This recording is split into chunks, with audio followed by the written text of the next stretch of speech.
इतनी दूर दूर से आप लोग पधारे हैं, आए हैं, अपना परिवार, अपना घर सब छोड़कर।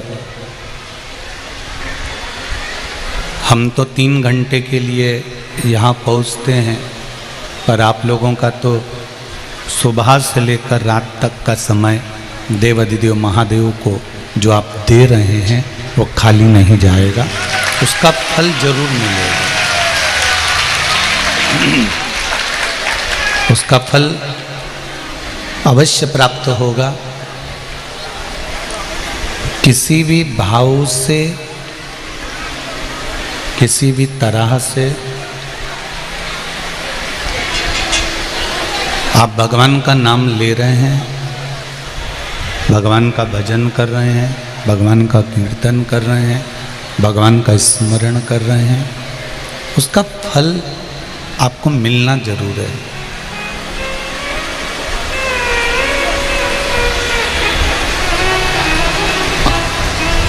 तुलसी बाबा का एक भाव प्रकट होता है कि बीज भूमि में उल्टा जाए चाहे सीधा जाए,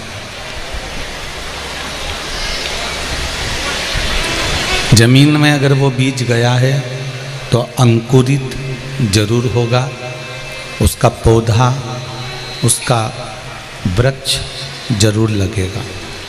उसी तरह अगर शिव महापुराण की कथा को आपने किसी भी रूप में श्रवण करा है, कैसे भी श्रवण करा है, तो ये निश्चित है कि उसका फल मिलेगा जरूर, कैसे भी प्राप्त हो पर प्राप्त होगा।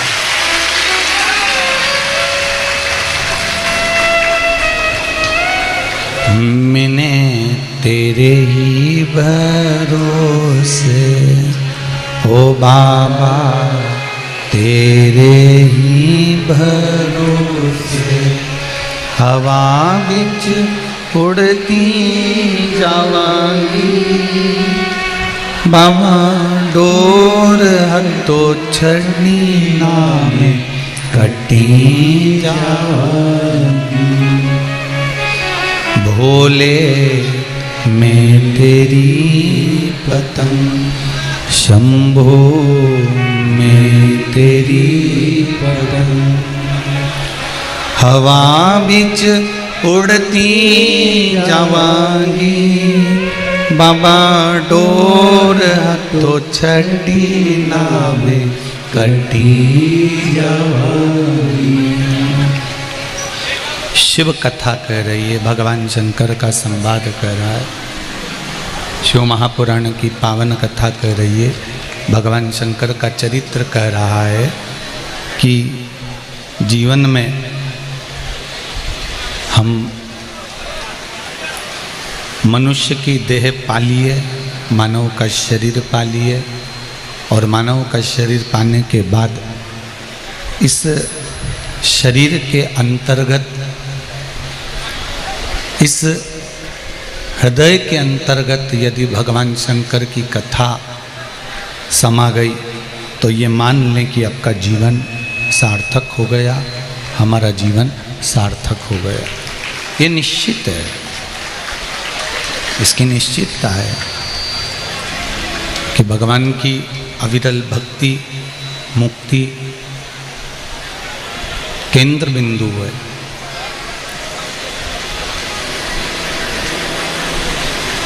जैसे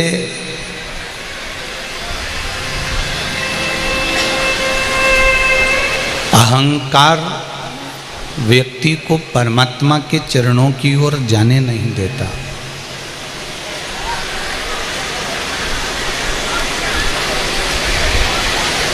अहंकार भगवान की ओर बढ़ने नहीं देता। जिस जिस समय पर आप भगवान की ओर बढ़ने का प्रयास करते हैं, अहंकार आपको वहां जाने से रोकने लगता है। अभिमान भगवान के पास जाने से रोकने लगता है। पर हम यदि भगवान की शरणागति की ओर जा रहे हैं, हम भगवान के भजन की ओर जा रहे हैं, हम भगवान के कीर्तन की ओर जा रहे हैं, उसके स्मरण की ओर जा रहे हैं, और अहंकार को हमने एक कोने में बांध कर पटक दिया, उस समय पर आपकी चित्तवृत्ति में ये नहीं रहना चाहिए कि मैं कौन हूँ, मैं किस पद पर हूँ, मेरी सत्ता किस पद पर है, या मैं किस कुर्सी पर बैठा हुआ हूँ, मेरे पास पद कौन सा है, प्रतिष्ठा कौन सी है, मैं किस जगह का मालिक हूँ, ये सब चीज़ें छोड़ देना चाहिए।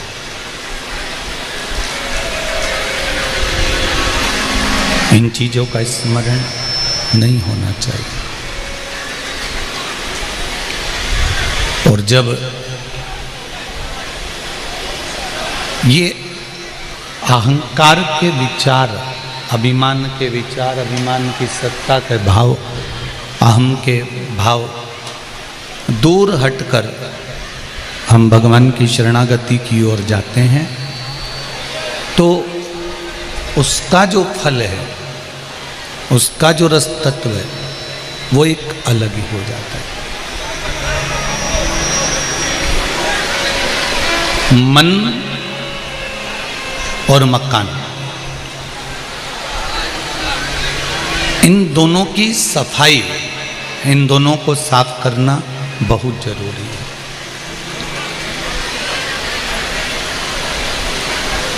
मकान में ज़्यादा धूल जम जाती है तो उस कमरे के अंदर जिसमें धूल जमी हुई है, उस कमरे में कोई जाता नहीं है, उस कमरे में कोई पहुंचता नहीं है। और मन में अगर धूल जम गई, मन के भीतर अहंकार की अगर धूल जमी है, तो उसमें भी परमात्मा प्रवेश नहीं करता, उसमें भगवान नहीं आता। अच्छा, एक बात का विचार करिए, अपने हृदय पर एक बात का स्मरण करिएगा कि घर की धूल को, घर में जो धूल है उसको तो आप एक कपड़ा ले लेते हो, उस कपड़े से झटक देते हो, उस कपड़े से झड़ा देते हो, उस कपड़े से साफ कर देते हो, पर जो भीतर की धूल है, अपने अंदर की जो धूल है, उसे किस कपड़े से झड़ाओ?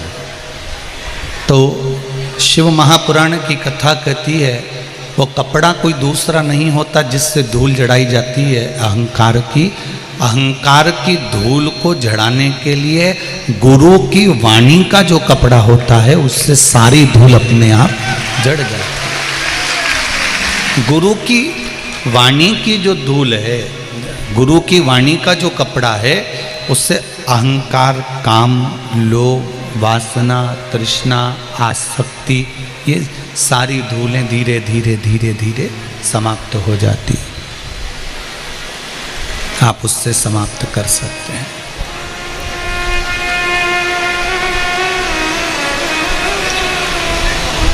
थोड़ा मकान में लगी हुई धूल को झटकना जरूरी है, उसी तरह भीतर उठने वाले अहंकार को, अभिमान को, अहम को शिव महापुराण के माध्यम से झटकना जरूरी है। किसी गुरु की शरणागति,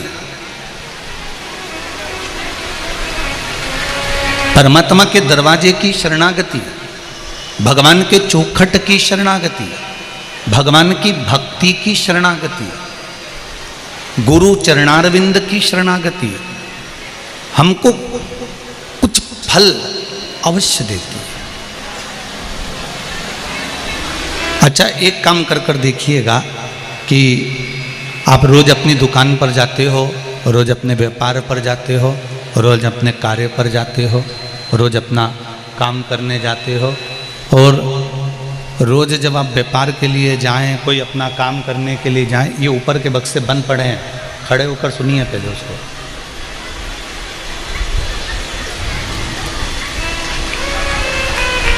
आप रोज व्यापार के लिए जाएं, या आप अपने काम के लिए जाएं या आप दुकान के लिए जाएं, जिस भी कार्य के लिए आप जा रहे हैं, जिस भी कार्य के लिए आप पहुंच रहे हैं, रोज आप जिस रास्ते से जाते हैं उस रास्ते से जाओ, मना नहीं है। जब आपको लगे कि मेरी दुकान ठीक नहीं चल रही, मेरा यह कार्य सफल नहीं हो रहा, मेरा यह कार्य पूर्ण नहीं हो रहा, तब आप एक काम करो, मार्ग दूसरा बदल लो और जिस मार्ग में शंकर जी का मंदिर पड़ता हो, जिस मार्ग में शिवालय पड़ता हो, शिव मंदिर पड़ता हो, भगवान शंकर का द्वार पड़ता हो, उस रास्ते से निकलकर जाना प्रारंभ कर दो।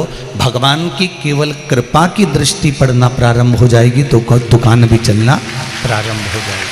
आप उसका मार्ग पकड़ लीजिए, आप उसका पथ पकड़ लीजिए, आप उस मार्ग पर चलना प्रारंभ कर दीजिए। जब आप भगवान के मार्ग की ओर चलना प्रारंभ कर देंगे, भगवान के पथ से जाना प्रारंभ कर देंगे, तो अपने आप आपका कार्य सफल होना प्रारंभ हो जाएगा।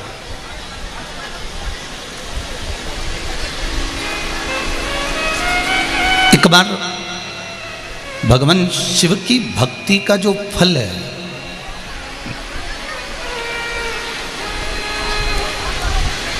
पहले भी कथा में कहा, ये जरूरी नहीं है कि आप शंकर भगवान पे एक लोटा पानी चढ़ाने रोज जाएंगे, और दबाव में जाना भी मत ही। कल कथा में कहा था कि कोई आपको डराए, कोई आपको धमकाए, कोई आपको चिल्लाए कि मंदिर जाओ, उससे नहीं जाना।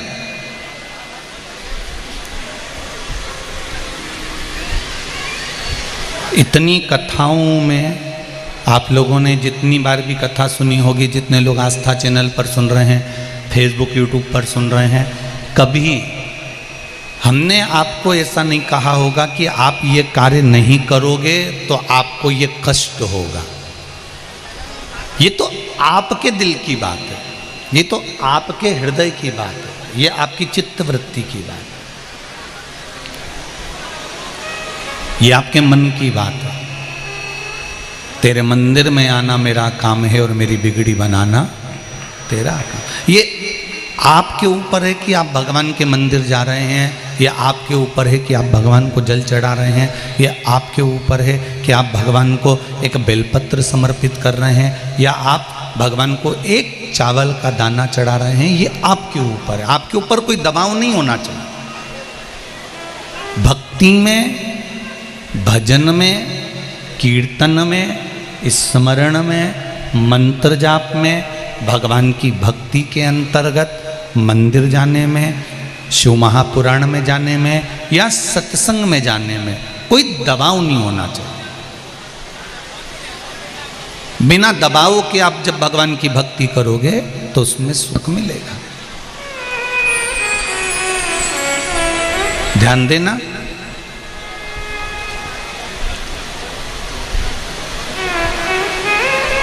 धन होगा, पैसा होगा, गले में सोने की चेन या मंगलसूत्र पड़ा होगा, तो चोर की नजर जरूर पड़ती है। आप सुंदर होंगे, बहुत सुंदर दिख रहे होंगे, तो लुच्चों की नजर जरूर पड़ती है। और यदि गले में सोने की चेन है, मंगलसूत्र है, धन है, तो चोर की दृष्टि पड़ गई। सुंदरता थी तो लुच्चों की दृष्टि पड़ गई, और अगर मुख में श्री शिवाय नमस्तुभ्यम है तो शिव की दृष्टि जरूर पड़ती है। यह निश्चित है। आपने पंचाक्षर मंत्र जपा नमः शिवाय, आपने षडाक्षर मंत्र जपा ओम नमः शिवाय, आपने द्वादशाक्षर मंत्र जपा ओम नमो भगवते वासुदेवाय, आपने 2 अक्षर का मंत्र जपा राम, आपने 2.5 अक्षर का मंत्र जपा कृष्ण, आपने श्री शिवाय नमस्तुभ्यम मंत्र को जपा। जो तुम्हारा मन पड़े उस मंत्र का स्मरण यदि तुमने करा है, उस मंत्र का जाप यदि तुमने करा है, तुम्हारा चित्त में जो मंत्र अच्छा लगे, तुम्हें जो अच्छा लगे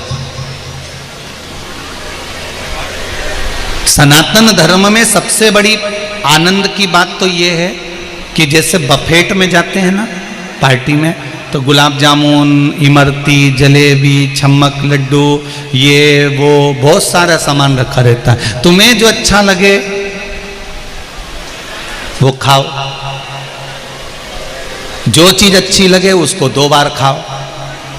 तुम बफेट में गए हो तो किसी ने मना करा कि तुमको नहीं ये तो एक ही बार खाना पड़ेगा, ये तुमको केवल एक बार खाना? नहीं नहीं, अगर बफेट है तुम्हारा मन पड़े तुम उस चीज को 2 बार खाओ, 3 बार खाओ, 4 बार खाओ, 5 बार खाओ। यहाँ तो बफेट लगा हुआ। सनातन धर्म में भी बस यही बात का स्मरण करना है। तुम चाहे राम कहो, तुम चाहे कृष्ण कहो, तुम चाहे शिव कहो, तुम चाहे 12 अक्षर बोलो, तुम चाहे पंचाक्षर बोलो, तुम चाहे षडाक्षर बोलो, तुम चाहे श्री शिवाय नमस्तुभ्यम बोलो, ये मंत्र तुम्हारे मन का होना चाहिए। हृदय जिस भाव से तुम जप रहे हो, चित्तवृत्ति से जप रहे हो, उस मंत्र की प्रबलता तुम्हारे भाव से होती है। आप जिस हृदय से, जिस भाव से जपोगे वो मंत्र उतना बलवान हो जाता है और मंत्र उतना फल देना प्रारंभ कर देता है। आप दिल से जपो, मन से जपो।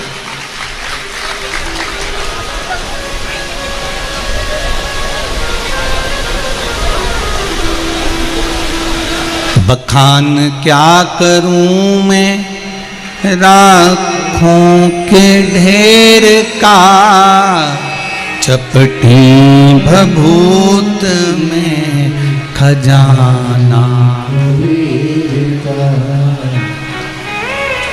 हे गंगाधार मुक्ति द्वार ओंकार तू, भोले ओंकार तू, आयो शरण तिहारी शंभुतार। हे बाबा, आपकी भक्ति का जो सुख है, परमात्मा के स्मरण का जो सुख है, मंत्र का जो सुख है, वो हमारे हृदय से, हमारे दिल से, हमारे चित्त से जुड़ा हुआ है।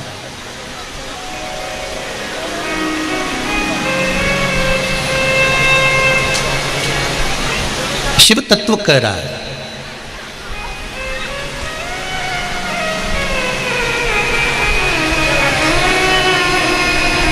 कल परम पूज्य गोस्वामी 1008 तुलसीदास बाबा की जयंती महोत्सव था।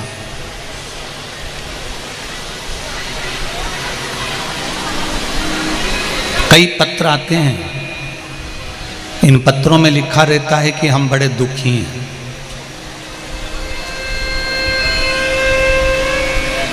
कई पत्र में लिखा रहता है कि हमारी जिंदगी में ये तकलीफें चल रही है।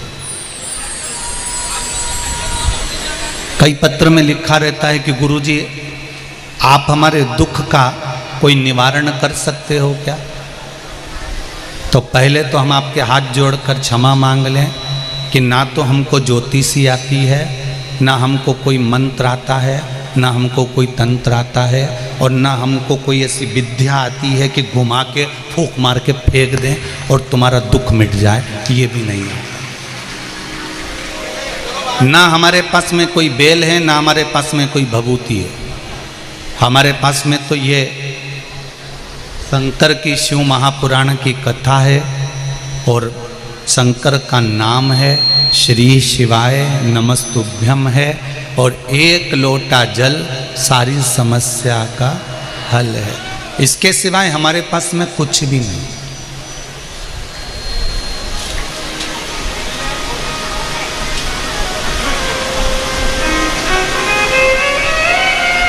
आप लोगों ने पत्र में लिखा कईयों ने कि हमारे को ये तकलीफ है, हमको ये तकलीफ है, हमको ये तकलीफ है।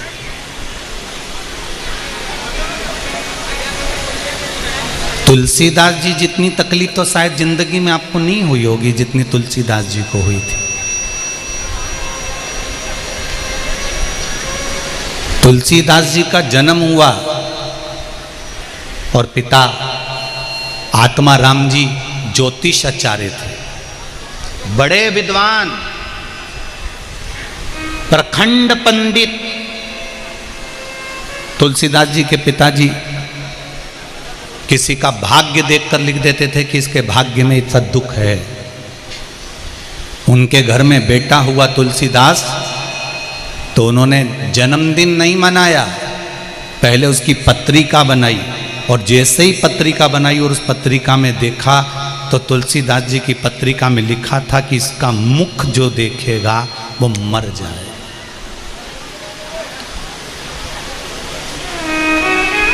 ये अभागा हुआ है, इसका भाग्य नहीं है, इसकी किस्मत नहीं है, इसका जो लालन पालन करेगा वो मरेगा। तो माँ बाप ने तुलसीदास जी को उठाकर दूसरी जगह भेज दिए। सोचो, आपकी जिंदगी में इतना दुख तो नहीं हुआ होगा कि माँ बाप ने जन्म दे के तुमको दूसरी जगह पटक दिया होगा। प्रसन्नता होना कि इतना दुख हमको भगवान ने नहीं दिया। तुलसीदास जी को जिसने पालन पोषण करा वो मर गया। पूरे नगर में बात फैल गई, जो तुलसीदास जी का सुबह से मुंह देखेगा उसको कोई सुख की अनुभूति नहीं होगी। लोग जहां से तुलसीदास जी निकलते थे वहां से पर्दा कर लेते थे। छोटा सा बालक तुलसीदास जाता, 2-4 दाने अगर चने के मिल जाएं, 4 दाने अगर चने के मिलते थे तो तुलसीदास जी 1 दाना चने का आज खाते थे, दूसरा दाना कल खाते थे, तीसरा दाना परसों खाते थे और चौथा दाना चौथे दिन खाते थे। 1 दिन में तुलसीदास जी 1 चने का दाना खाते थे और अपना पेट भरकर रहते थे। कोई भिक्षा भी नहीं देता था कि इसका मुख देखेंगे तो दुख होगा।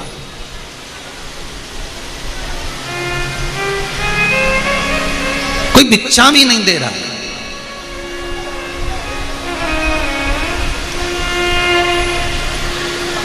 कैसे?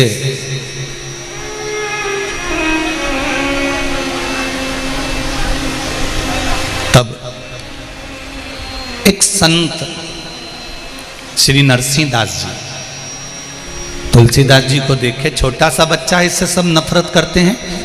नरसिंहदास जी ने तुलसीदास जी का हाथ पकड़ा, लेकर अपने आश्रम में चले गए और इतना कथा सुनाई, इतनी कथा सुनाई, इतनी भगवान की भक्ति कराई, इतना राम नाम भगवान का जपवाया, इतना भगवान शंकर की पूजन कराई, इतना भगवान का भजन करवाया कि तुलसीदास जी के ऊपर जो दोष लगे हुए थे वो सारे दोष मिटते चले गए और तुलसीदास साधारण नहीं, गोस्वामी तुलसीदास हो गए, जिन्होंने रामचरितमानस की रचना कर दी।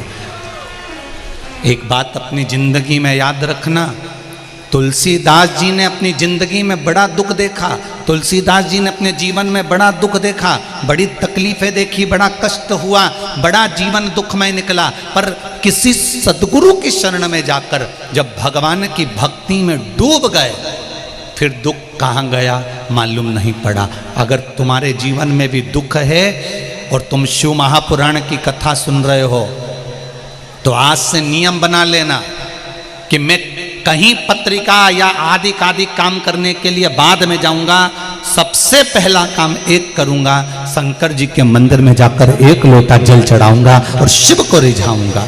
वो मेरे लिए सर्वप्रथम होगा। मेरे शंकर की आराधना, मेरे शिव की आराधना, मेरे भगवान की आराधना, मेरे भगवान की भक्ति की आराधना, मैं राम की, कृष्ण की, शिव की, दत्त की, देवी की, जिसकी आराधना करना है आप उसकी करो, मना नहीं है। पर ये मत कहो कि मेरा दुख बड़ा है, कौन काटेगा, कौन काटेगा, कौन काटेगा। अरे दुनिया के दुख अगर काटने वाला है तो वो मेरा परमात्मा, मेरा देव अधिदेव महादेव है।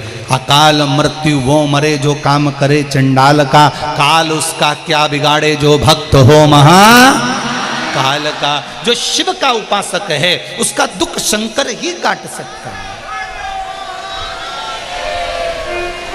कोई दूसरा नहीं काटेगा आपके दुख को।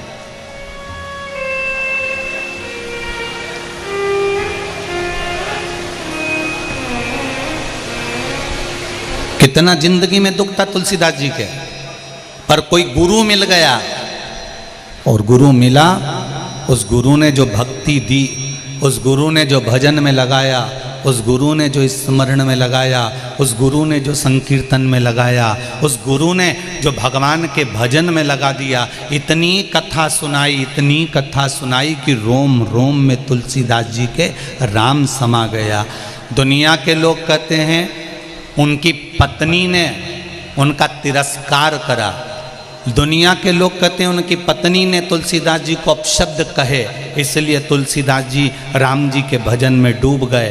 ध्यान देना, आप में से भी ढेर सारे ऐसे होंगे जिनका तिरस्कार घर के लोग हर कभी कर देते हैं, तो तुम कौन सा राम जी की भक्ति में डूब जाते हो? तुम कौन से भजन में डूब जाते हो? पत्नी के तिरस्कार से या पति के तिरस्कार से या मोहल्ले वालों के तिरस्कार से या रिश्तेदारों के तिरस्कार से कोई भगवान के भजन में नहीं डूबता। भगवान के भजन में वो ही डूबता है जिसकी नस नस में बाल्यावस्था से भगवान का भजन भरा होता है, वो भगवान की ओर चला जाता है। तुलसीदास जी की बाल्यावस्था से नरसिंहदास जी ने जो राम का भजन भरा था, कृष्ण का भजन भरा था, जो शिव का भजन भरा था, पत्नी ने एक शब्द कहा और तुलसीदास जी को गुरु जी की याद आ गई और वो भगवान राम की भक्ति में लग गए। आप अपने बच्चों को जो एक लोटा पकड़ाकर मंदिर भेज रहे हो, आप अपने बच्चों को एक बेलपत्र चढ़ाने के लिए जो मंदिर भेज रहे हो, आप अपने बच्चों को एक चावल का दाना चढ़ाने के लिए मंदिर भेज रहे हो, आप अपने बच्चों को, घर की बहुओं को, बेटियों को, बच्चों को एक लोटा जल लेकर भगवान के अगर मंदिर भेज रहे हो, तो ये अंदाजा लगा कर रखना, जिसने अपने बच्चों को मंदिर का रास्ता दिखाया है, उसके घर के बच्चे कभी अपने बूढ़े माँ बाप को वृद्धाश्रम का रास्ता नहीं दिखाएंगे, ये निश्चित।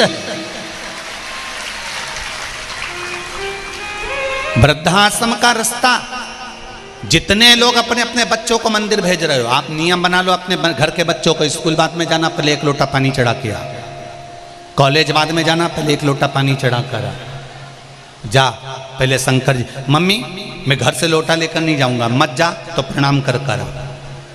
मैं और मंदिर जाऊं? हाँ जा।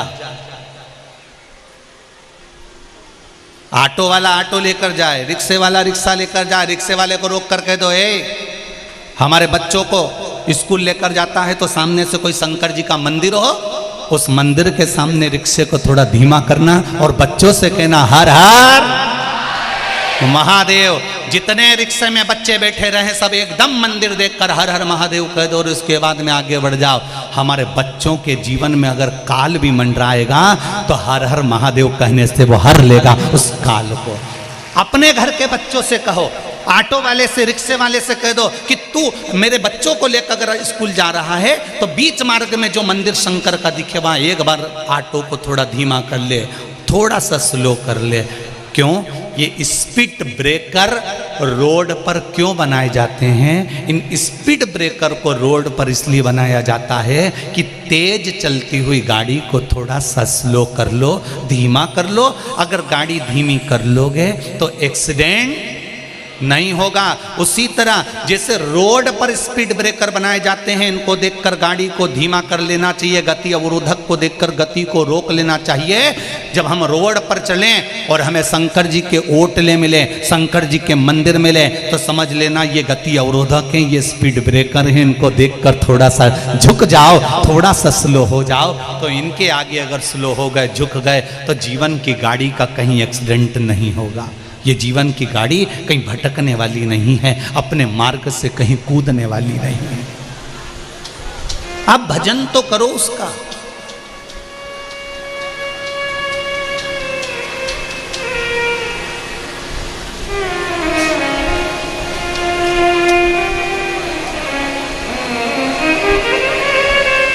भगवान नहीं कहता कि तुम बहुत बड़ा काम करो,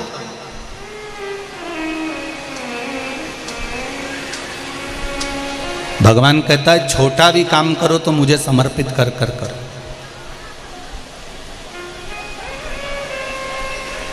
छोटा सा भी काम करो ना तो मुझे समर्पित कर कर करो।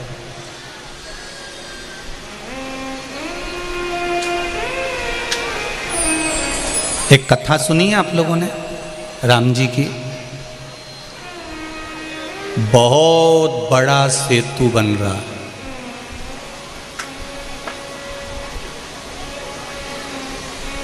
कौन बना रहे हैं?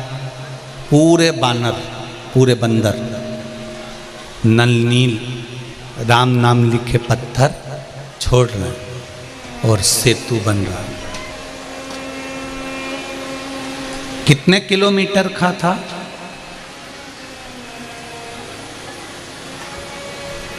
रामेश्वरम से लंका तक का जो सेतु बना था वो कितने किलोमीटर का था? 1200 किलोमीटर का। कितने किलोमीटर का है? 1200 किलोमीटर का लंबाई थी, 120 किलोमीटर की चौड़ाई थी सेतु की।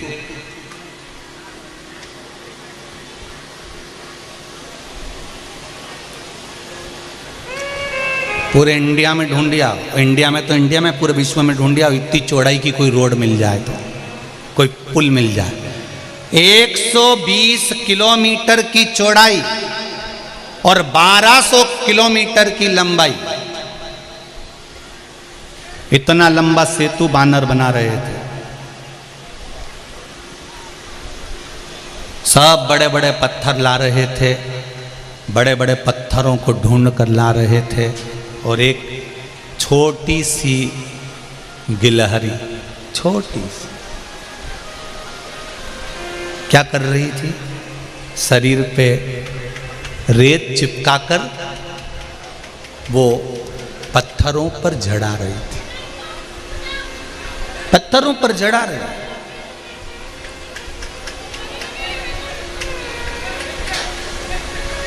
अब पत्थरों पर रेत जड़ाई जा रही है। हनुमान जी ने गिलहरी को देखा और गिलहरी को देखकर हनुमान जी ने कहा, हे गिलहरी, हे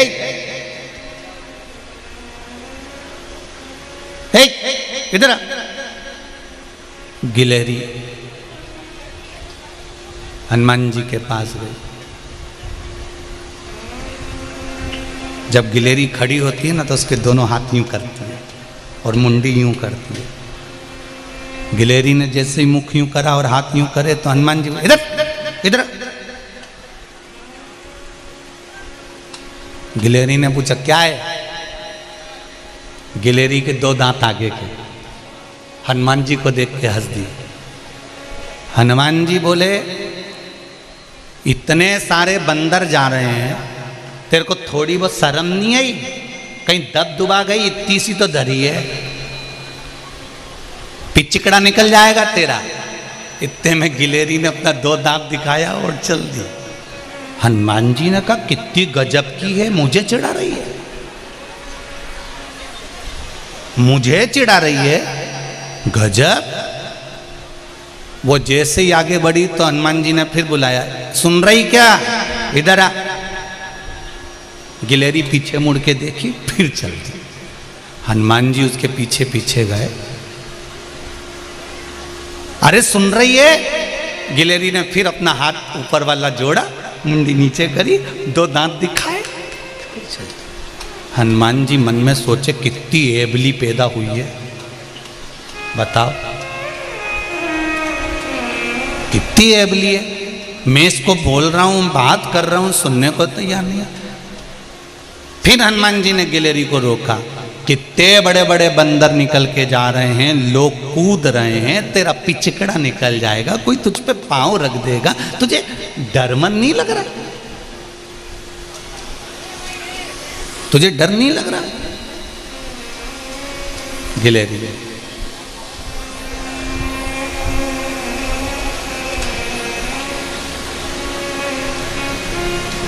हनुमान जी ने कहा, थोड़ा डर के काम कर, तेरे कोई काम की जरूरत नहीं है यहाँ पे। गिलहरी बोली हनुमान जी से, अरे ओ बंदर, तुम अपना काम करो, हमें अपना काम करने दो। हमने तुमसे पूछा कि हम क्या काम करेंगे, या हमने तुमसे कहा कि तुम क्या काम करोगे? हम जो काम कर रहे हैं हमको करने दो, और तुम्हें जो काम करना है तुम करो।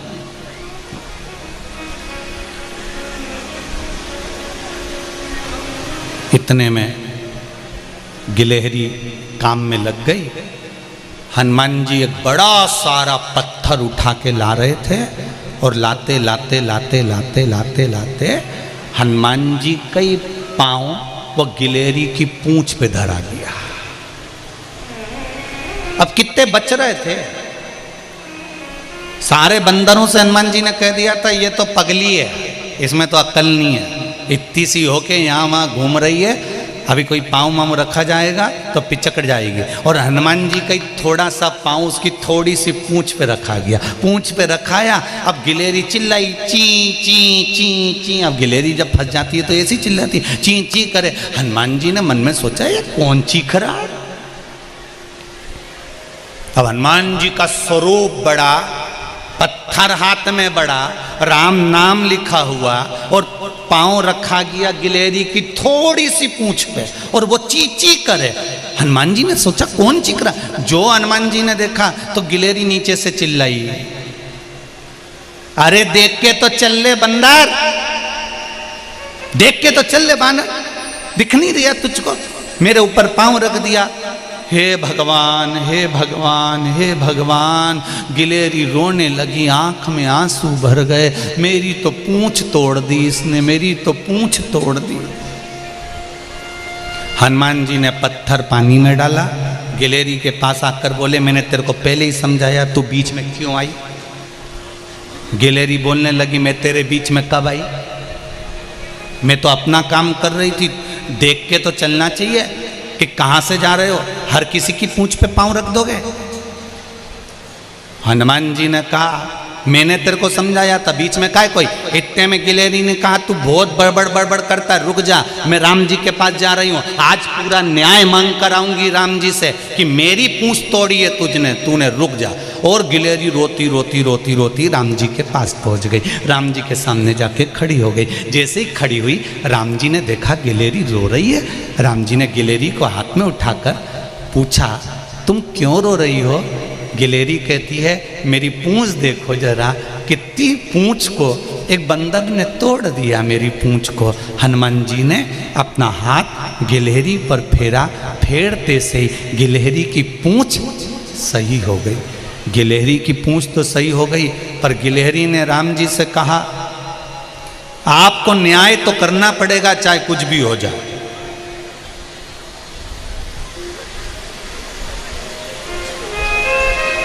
आपको न्याय तो करना पड़ेगा। राम जी ने पूछा क्या न्याय चाहिए? जिसने मेरी पूंछ तोड़ी है आप उसको बुलाओ। तो राम जी बोले इतने सारे बंदर में किसने तेरी पूंछ तोड़ी? गिलेरी बोलती है मैं उसको अच्छी तरह से पहचानती हूं, बहुत बोलता है वो, मैं उसको अच्छी तरह से जानती हूं, बहुत बोलता है और बहुत ज्ञान की बात करता है। अच्छा मैं बुला के लाऊं उसको? राम जी ने कहा जा बुला ला। और गिलेरी दौड़ के गई, अभी तो पूंछ दुख रही थी और अब दौड़ के गई। जब किसी की शिकायत करने का समय होता है ना, दो बच्चों को देखना, वो कितना ही रो रिया होगा और उससे कह दो जा बुला के ला तेरे भाई को, दौड़ के और बुला के लिया आएगा। यही था। और गिलेरी गई और हनुमान जी को बुला के लिए आई। हनुमान जी ने कहा कहाँ ले जा रही है मुझको? गिलेरी कहती है चलो तो जरा राम जी के पास, खूब सहंसा बनते हो ना, चलो जरा। और राम जी के पास लाकर गिलेरी को खड़ा कर दिया। राम जी ने कहा हनुमान तुम? हाँ प्रभु। तुमने इसकी पूंछ पर पांव क्यों रखा?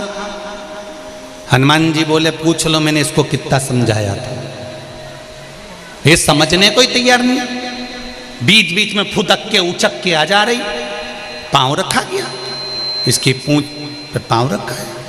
पर प्रभु अब तो ये ठीक हो गई ना,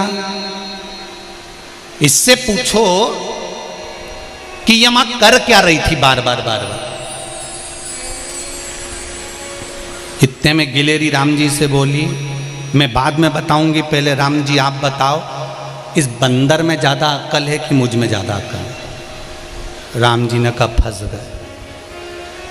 अब ये बानर में ज्यादा अक्ल कि मुझ में अक्ल? राम जी बोले तू बता दे किस में ज्यादा अक्ल है। गिलेरी बोली दुनिया के लोग कहते हैं अष्ट सिद्धि नव निधि के दाता, काय की अक्ल इनमें? इतने बड़े बड़े पत्थर ला ला के पानी में डाल दिए, सारे पत्थरों का पुल बना दिया। वो पुल पर मेरे राम जी जब चलेंगे उनके कोमल कोमल चरण में वो पत्थर गड़ेंगे।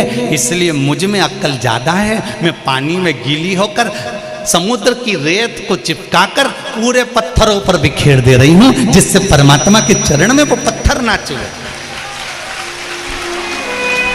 अब गिलेरी बोली, बताओ किसमें अकल ज्यादा है?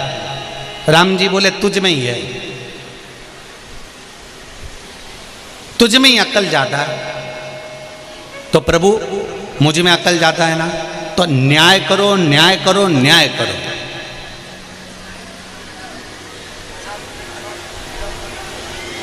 न्याय करा जाए।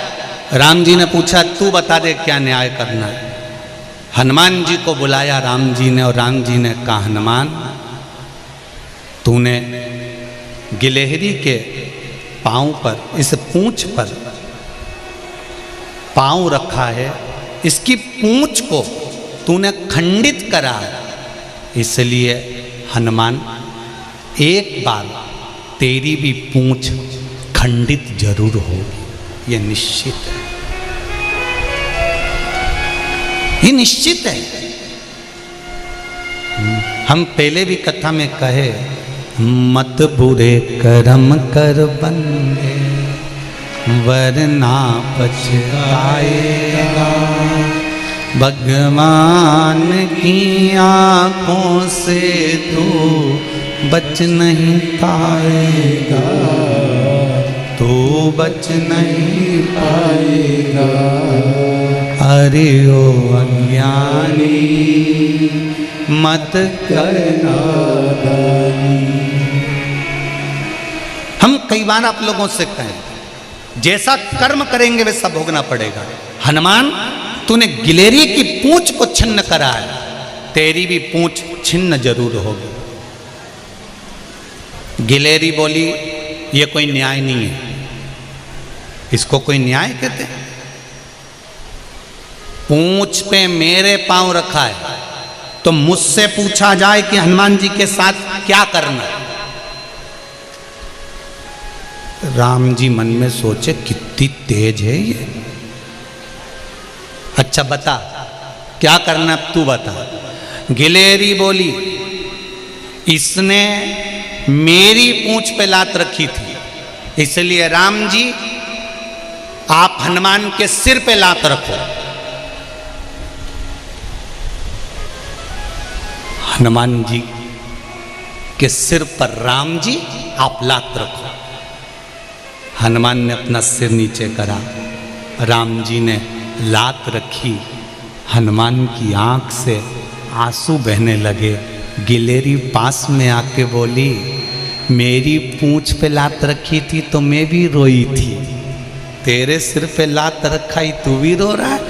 हनुमान जी कहते हैं, गिलहरी आज तक परमात्मा ने अपना चरण मेरे मस्तक पर नहीं रखा था, तेरी कृपा से आज वो सिर पर रखा है। ये तेरी कृपा है, तेरी उदारता है, तेरी दया है, जो प्रभु का चरण मेरे मस्तक पर रखा गया।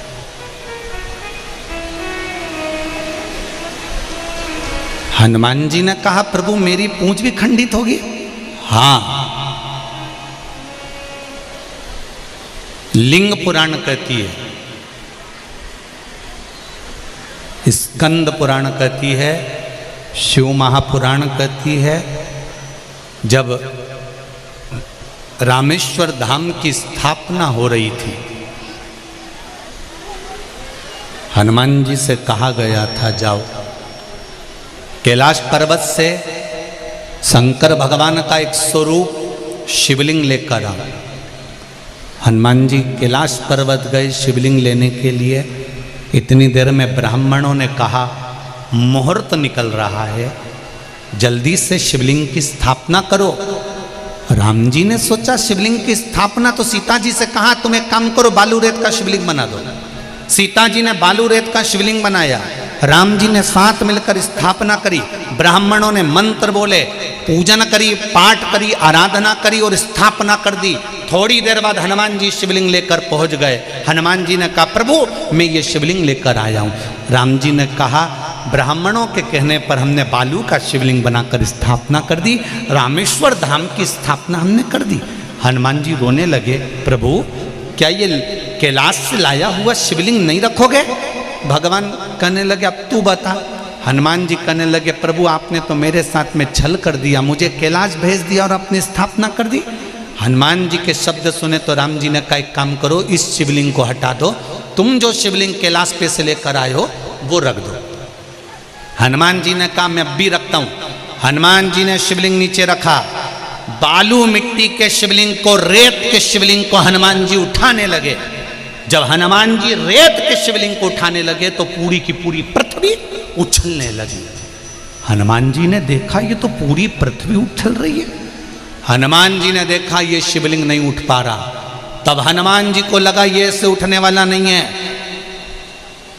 कपी का पूरा बल, बानर का पूरा बल उसकी पूंछ में होता है। तो हनुमान जी ने शिवलिंग को पूंछ से लपेट लिया और लपेट कर जब खींचा बालू के शिवलिंग को तो हनुमान जी की पूंछ खंडित हो गई, क्योंकि राम जी ने कहा था गिलहरी की पूंछ छिन्न हुई है तो तेरी भी पूंछ छिन्न होगी। हनुमान जी का नाम पड़ गया छिन्न पूंछ मस्त हनुमान। महाराज छिन्न पूंछ मस्त हनुमान। हनुमान जी ने देखा कि शिवलिंग नहीं हिल रहा। हनुमान जी से राम जी ने कहा तुम जो शिवलिंग लेकर आए हो वो ले जाकर एक दूसरे स्थान पर रख दो। हनुमान हम वर देते हैं, रामेश्वरम का दर्शन करने वाला यदि हनुमान जी के द्वारा लाए हुए शिवलिंग का दर्शन नहीं करेगा तो उसको रामेश्वर के दर्शन का फल नहीं मिलेगा। भगवान ने उस शिवलिंग का नाम हनुमतेश्वर शिवलिंग रख दिया, हनुमतेश्वर महादेव रख दिया। आप में से जितने लोग रामेश्वर गए होंगे, कौन कौन गया है रामेश्वर? गए हो? तो रामेश्वर से हनुमतेश्वर गए हो? रामेश्वर से हनुमतेश्वर शिवलिंग जाना पड़ता है। वहीं पर छिन्न मस्त हनुमान जी हैं जिनकी पूंछ छिन्न, पूंछ छिन्न हनुमान जी जिनकी पूंछ छिन्न है, उसी के पास में हनुमतेश्वर विराजमान। तो यहां शिव महापुराण की कथा कर रही है। भगवान को तुम्हारा बहुत सारा धन नहीं चाहिए, भगवान को तुम्हारा बहुत सारी दौलत नहीं चाहिए, भगवान को तुम्हारी बहुत सारी संपदा नहीं चाहिए, भगवान को तुम्हारा बहुत सारा वैभव नहीं चाहिए। भगवान तो कहते हैं जैसे गिलहरी ने अपने शरीर पर रेत को चिपका कर छोड़ा था, ऐसा थोड़ा सा भी, एक चावल का दाना भी, एक बेलपत्र भी अगर आप भगवान शंकर को समर्पित कर रहे हो तो उसका फल आपको प्राप्त जरूर होगा। ये निश्चित है, उसका फल मिलेगा, तो मिलेगा। वो फल खाली नहीं जाएगा। आप शिव की आराधना में डूबे हो, शंकर की आराधना कर रहे हो,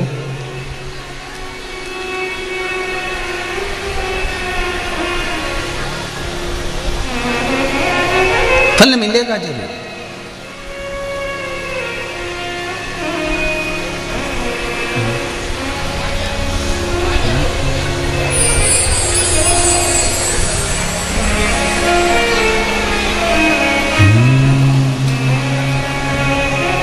हे शिव, हे उघड़ी, हे उघड़दानी, दयालु दातार, कृपालु, करुणा करने वाले मेरे शिव, थोड़ा सा समर्पण। पार्वती मैया जब जिस समय पर माता पार्वती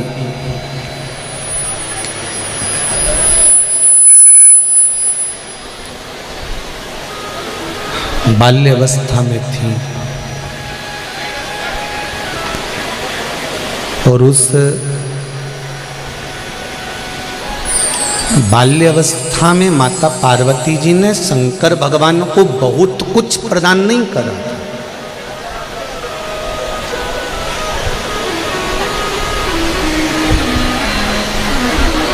बाल्यावस्था में अगर माता पार्वती जी ने शंकर भगवान को कुछ दिया था तो पार्थिव शिवलिंग का निर्माण कर कर उसकी पूजन करना, आराधना करना और पार्थिव लिंग की पूजन कर कर उसका विसर्जन करना।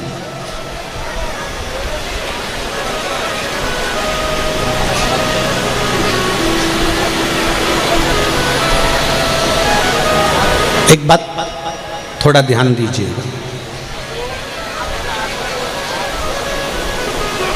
4 भाई, 5 भाई, 2 भाई, 3 भाई, अगर एक रसोई घर पर भोजन बन रहा है, एक रसोई घर में भोजन बन रहा है, तो पार्थिव लिंग का जो निर्माण है अगर घर का कोई एक व्यक्ति भी कर रहा है तो उसका पुण्य सभी को मिलेगा। जरा समझ लेना अच्छे से हो।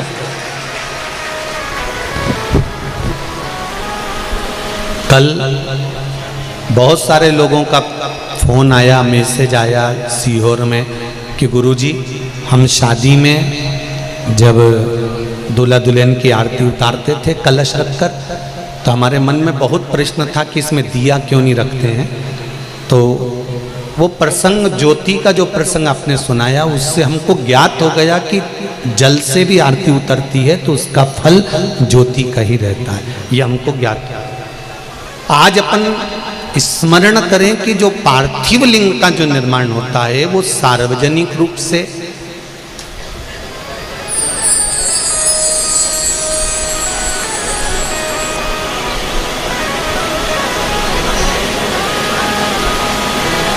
सार्वजनिक पूजन के भाव से एक लिंग का अगर निर्माण हम कर रहे हैं,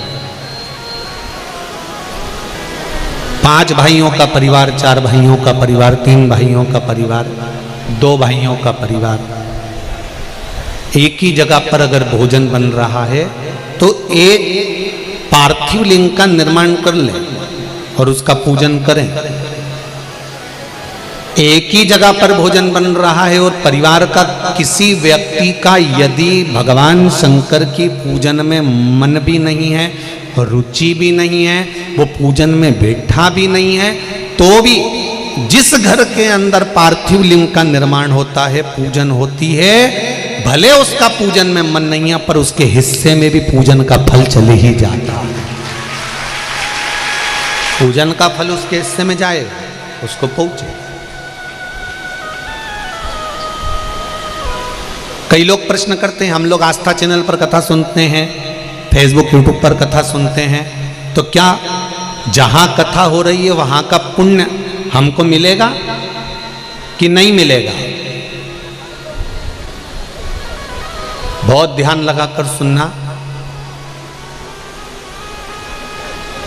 जब अपने को हिचकी आती है ना, छत्तीसगढ़ में हिचकी बोलते हैं कि डुचकी बोलते हैं।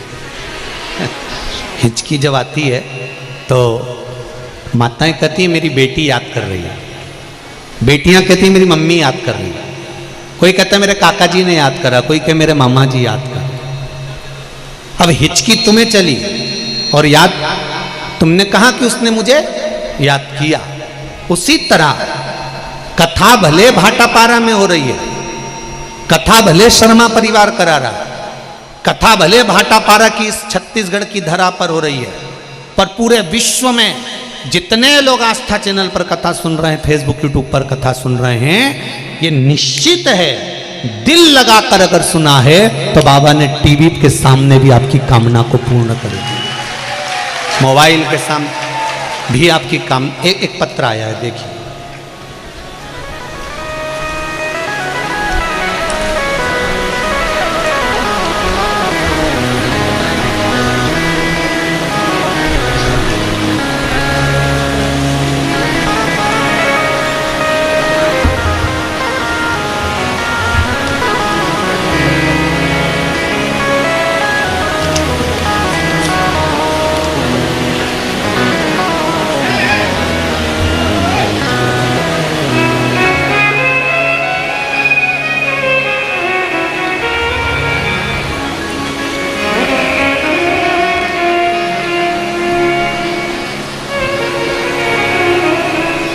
श्री शिवाय नमस्तुभ्यम।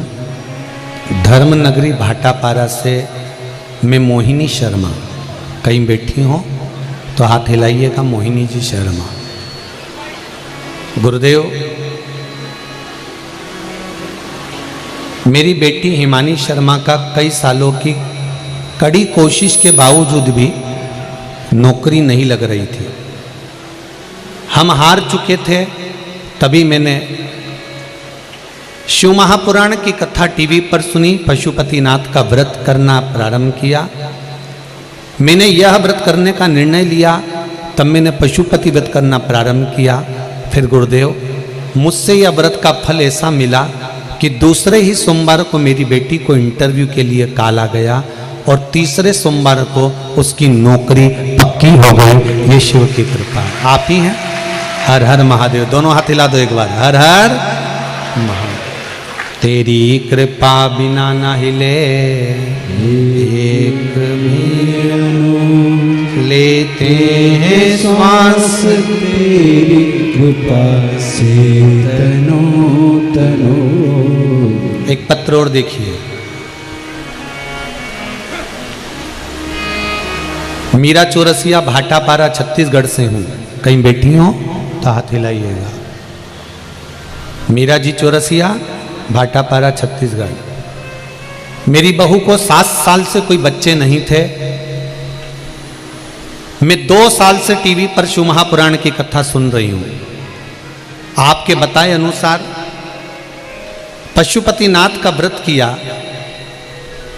बाबा की कृपा से 7 साल के बाद मेरी बहू के यहां संतान हुई, पुत्र हुआ, जिसका फोटो मैं भेज रही हूं। ये शिव कृपा। उस पत्र में मीरा जी ने लिखा है, ना हम आपको जानते थे, ना हम कभी कथा सुनने के लिए गए, केवल टीवी के सामने संकल्प लिया और बाबा ने पूर्ण किया। जहां भी बैठी हो बहुत बहुत धन्यवाद। एक पत्र और देखिए कि मिलना नहीं हुआ, केवल टीवी पर, केवल मोबाइल पर कथा श्रवण करने का क्या फल होता है, वो तक वर्णन है इसमें।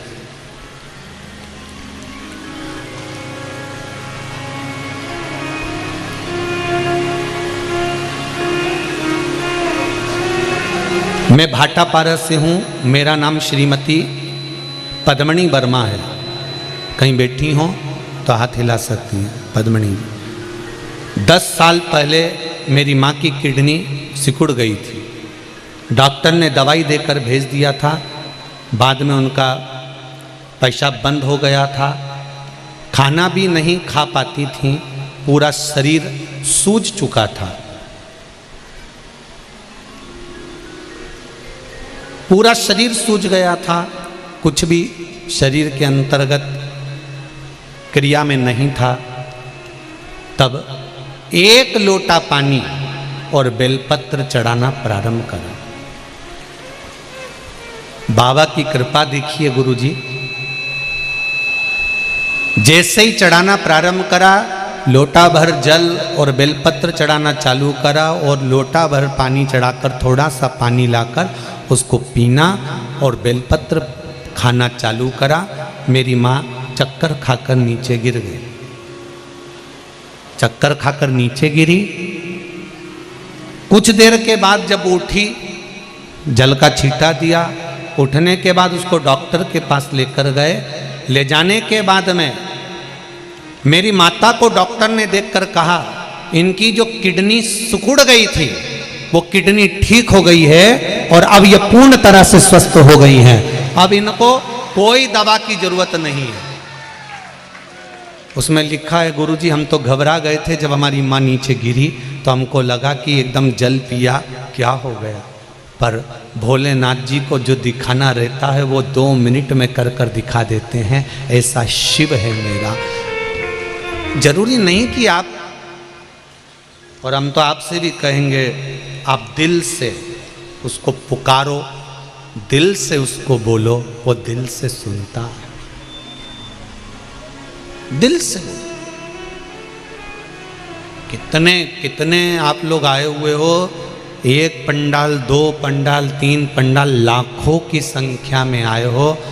पूरे रेलवे स्टेशन पर पाँव रखने की जगह नहीं है। भाटापारा का स्टेशन ऐसा भरा हुआ है, ऐसा भरा हुआ है। मैं चाहूँगा आस्था चैनल वालों के पास अगर स्टेशन के फ़ोटो हों तो ज़रूर डालें कि रेलवे स्टेशन की स्थिति वहाँ के रेलवे विभाग वाले कर रहे हैं गजब का। भाटापारा में ऐसी पब्लिक कभी नहीं देखी जिंदगी में जो भाटा।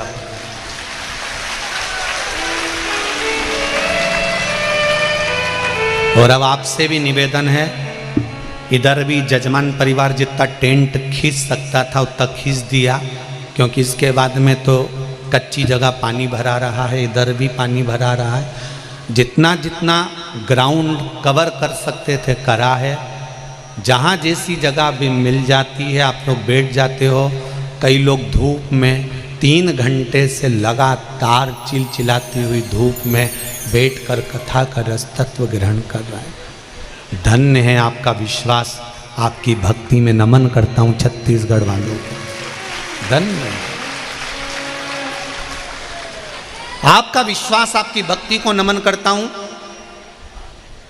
कि पूरे छत्तीसगढ़ के भाटापारा के इस क्षेत्र में आप लोग इतनी संख्या में पधारे, इतनी संख्या में कि जहां देखो वहां तुम ही तुम नजर आ रहा है, दूसरा कोई दिखता नहीं। रास्ते में से जाओ तो हर हर महादेव, बस में जाओ तो हर हर महादेव, गाड़ी में जाओ तो हर हर महादेव, और ट्रेन में जाओ हर हर महादेव। पूरे स्टेशन पर तुम्हारी ही धूम है। शिव भक्ति, शंकर को कुछ नहीं चाहिए तुमसे, कुछ नहीं, कुछ नहीं चाहिए।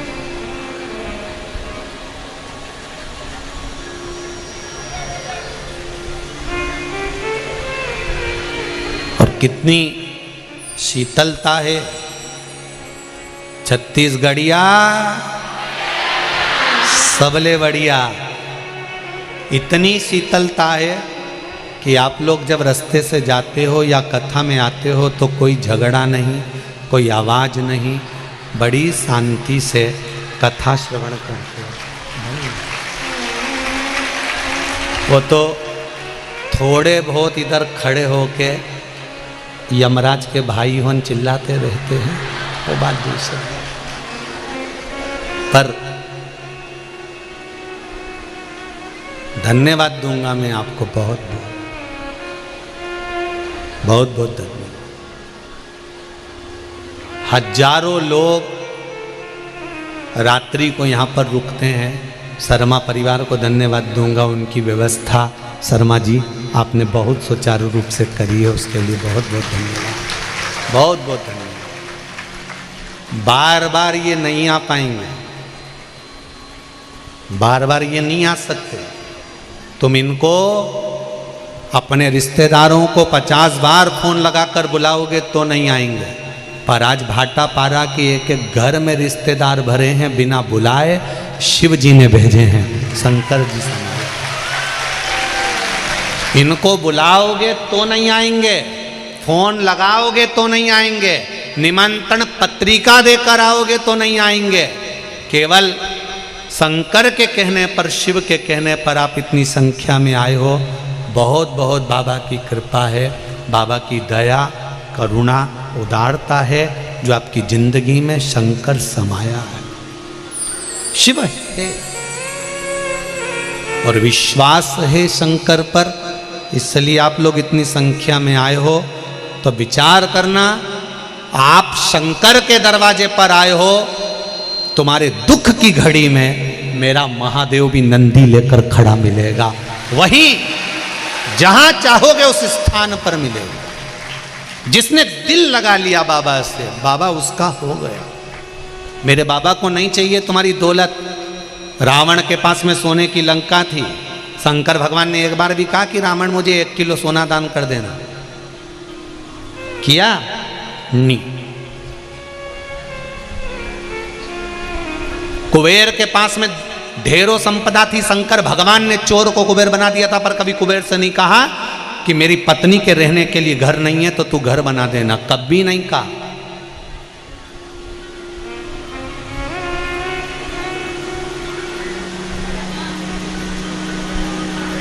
एक शब्द नहीं कहा भोलेनाथ जी ने कि मुझको ये चाहिए। उल्टा रावण आया और मांग कर ले गया, उल्टा कुबेर आया और मांग कर ले गया।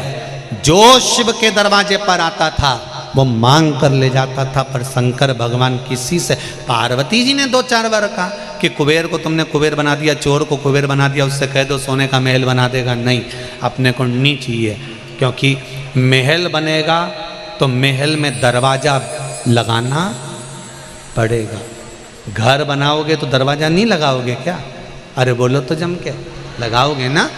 बैकुंठ में जाकर रहेंगे तो दरवाजा लगाना पड़ेगा, ब्रह्मलोक में जाकर रहेंगे तो दरवाजा लगाना पड़ेगा, इंद्रलोक में जाकर रहेंगे तो दरवाजा लगाना पड़ेगा, कुबेर की नगरी में जाकर रहेंगे तो दरवाजा लगाना पड़ेगा, यम की नगरी में जाकर रहेंगे तो दरवाजा लगाना पड़ेगा, पितरों की नगरी में जाकर रहेंगे तो दरवाजा लगाना पड़ेगा। शंकर भगवान कहते हैं मैं दरवाजे का झंझट नहीं रखना चाहता, इसलिए मैं कैलाश पर जाकर बैठता हूं, चारों तरफ से खुला है, जिसकी जब मर्जी पड़े तब टूटमान होकर आ जाना। तुम्हारा पिता वहां पर मिलेगा, वहां तुम्हारा पिता मिलेगा, वहां तुम्हारा शंकर मिलेगा। शंकर के दरवाजे पर दरवाजे का कोई काम नहीं, इसलिए पार्वती से कहा मुझे नगरी में नहीं रहना, मुझे नगर में नहीं रहना, मुझे किसी घर में नहीं रहना, मुझे किसी मोहल्ले में नहीं रहना, मुझे किसी महल में नहीं रहना। शंकर जी कहते हैं मुझे तो तुम्हारा मन पड़े ऐसी खुली जगह में रख दो, क्योंकि मैं कैलाश पर रहने वाला हूँ, खुले में रहता हूँ, मेरे पास में दरवाजे का काम नहीं है। द्वार कोई बंद करे मुझे पसंद नहीं, द्वार कोई खोले मुझे पसंद नहीं। शंकर कहते हैं मेरे पास में ना कपट है, ना पट है, ना झंझट है, तुम तो आओ लोटा भर जल चढ़ाओ चले जाओ। कई लोग कहते हैं जल चढ़ाने का समय क्या होना चाहिए? शिव महापुराण की कथा कहती है बाप के पास जाने का कोई समय नहीं होता, माँ की गोद में बैठने का कोई समय नहीं होता, और परमात्मा का भजन करने का कोई समय नहीं होता। तुम मन पड़े तब शिव का स्मरण करो, शंकर का भजन करो।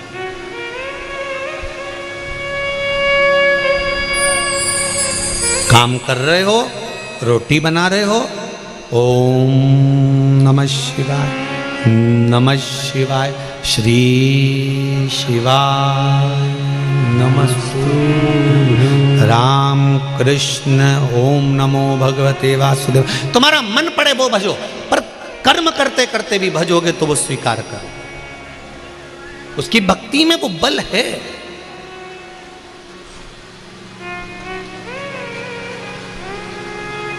एक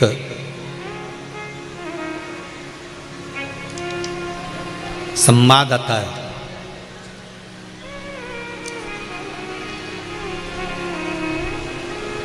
इंद्र की सभा में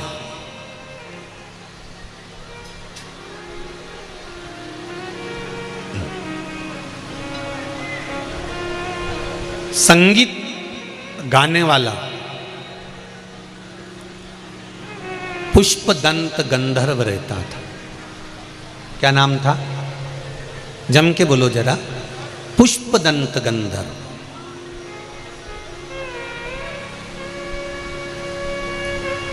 इंद्र की सभा में गायन का काम उसका था।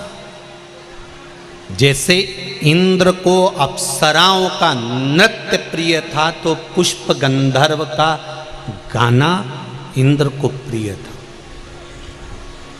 पुष्प गंधर्व, पुष्पदंत, ये जो पुष्पदंत गंधर्व है ये शंकर का बड़ा उपासक था। शिव के भजन बिना 1 मिनट नहीं रहता था। इंद्र की सभा में जब गाने बैठता था तो पहले शंकर का गुणगान करता था। हमने आपसे भी ये बात कही है, किटी पार्टी चालू करो तो पहले श्री शिवाय नमस्तुभ्यम। हम तो सबसे कहेंगे कि शादी में अगर भोजन भी चालू कर रहे हो तो एक बार श्री शिवाय नमस्तुभ्यम।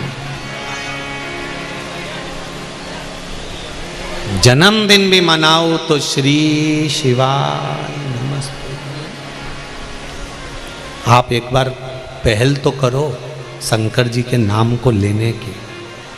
तुमने उसका नाम लेना प्रारंभ करा और उसने तुम्हारे मार्ग प्रशस्त कर दिया। पुष्पदंत इंद्र की सभा में बैठकर जब गाना प्रारंभ करता था तो सबसे पहले शंकर जी का भजन गाता था। एक दिन इंद्र को क्रोध आ गया। इंद्र ने बुलाया पुष्पदंत को, ए पुष्पदंत इधर आओ, सभा हमारी, बैठे हमारी सभा में और तुम भजन कर रहे हो शंकर जी का।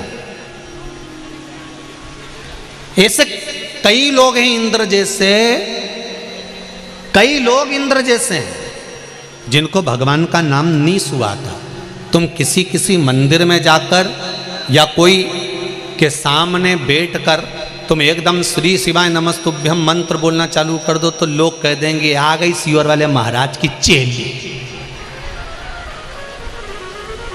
लोगों को इतना किसी किसी को इंद्र जैसा खार भरा होता है अंदर से कि श्री शिवाय नमस्तुभ्यम बोला और इनको काली मिर्ची पीसी हुई लगी।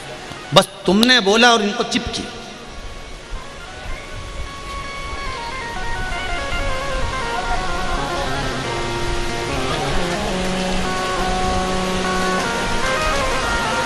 इंद्र के सामने जैसे ही पुष्पदंत ने शंकर जी का भजन गाया, भजन गाते से ही इंद्र को क्रोध आया।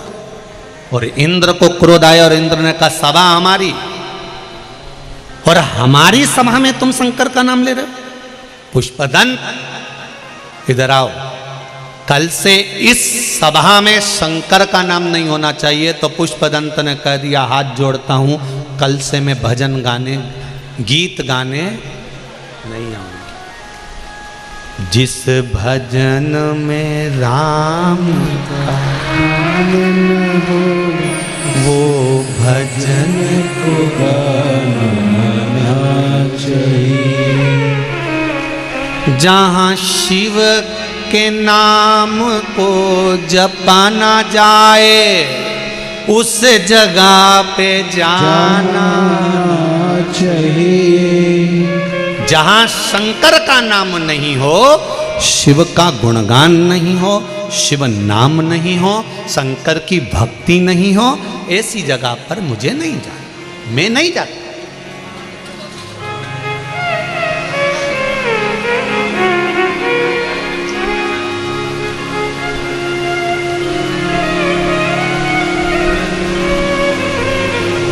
हमें वहां नहीं जाना।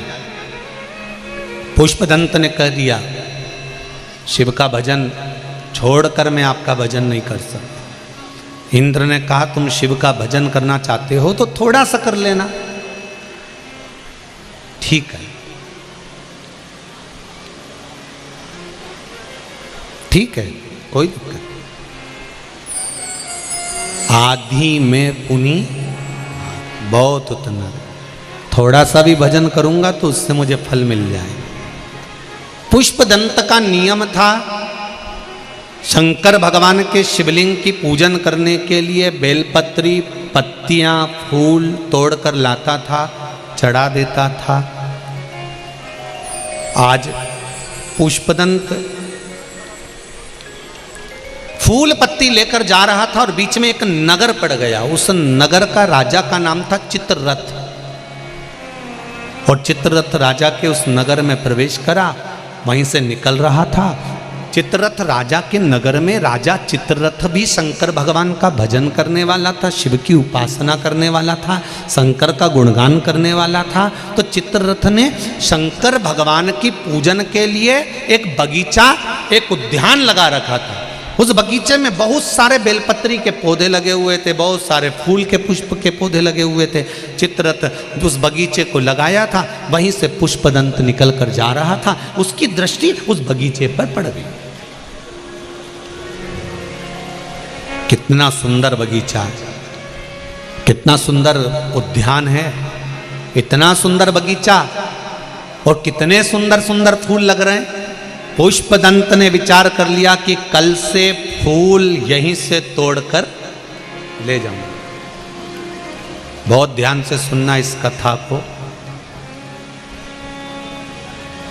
जैसे हनुमान जी एक शिवलिंग लेकर आए थे तो हनुमतेश्वर बना था, पुष्पदंत ने भी एक शंकर के शिवलिंग का निर्माण करा था, इसलिए पुष्पदंतेश्वर महादेव बना था। कथा सुनना जरा। कहते हैं सावन के महीने में जो पुष्पदंत की कथा को सुन लेता है उसकी मनोकामना देव अधिदेव महादेव पूरी कर देते हैं। इसलिए इस कथा को अशोक सुंदरी शिव महापुराण के अंतर्गत लिया गया। जरा ध्यान से सुनिए। पुष्पदंत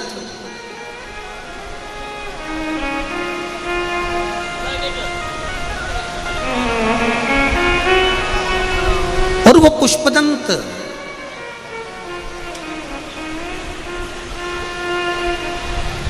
स्वामी जी आए हैं। एक बार जोरदार ताली बजाकर स्वागत करें। शिवरी नारायण में भी स्वामी जी से मिलना हुआ था। एक कुर्सी ऊपर लगा दो बाबा, एक कुर्सी ऊपर लगा दो।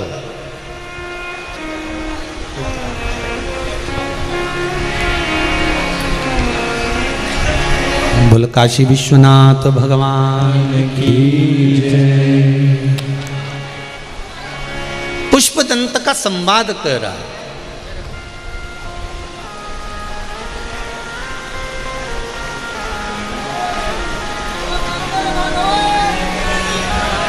पुष्पदंत का संवाद कहता है कि पुष्पदंत